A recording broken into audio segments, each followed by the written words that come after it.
Arman, barrister Arman, বিয়ে আমি পড়াইছি। আমার ভাগ্নি জামাই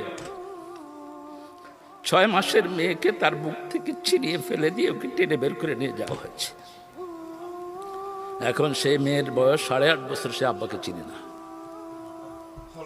8টা বছরে একদিনও তার হাত খুলে দেওয়া হয়নি, 8 বছরে একদিনও তার পা খুলে দেওয়া হয়নি। ঘুমের সময় চোখ থেকে কাপড় পড়ে গেলে মাথায় বাটি দিয়ে বাড়ি দেওয়া হয়েছে, এবং আজানের শব্দ যেন না যায় জোরে মিউজিক চালিয়ে দেওয়া হতো। নামাজের জন্য কোনো ফ্যাসিলিটি দেওয়া হয়নি। কিভাবে এদেরকে মুসলমান বলা হবে? এরকম অসংখ্য এখনো আছে, প্রায় 300-এর মতো লোক ওই আয়না ঘরে, এবং এদেরকে ছাড়াও হয়েছে খুব নির্যাতন করে। ওরা চেয়েছে এরা মারা যাক।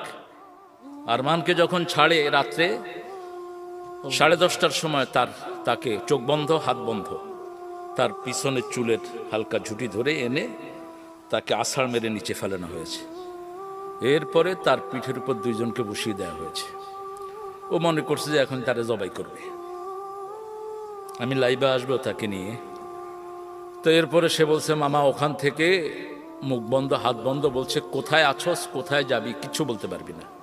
এবং সেখানে টাইম বলা হয় না কাউকে, টাইম জানারও কোনো স্কোপ নেই, রাত না দিন কোনো স্কোপ নেই।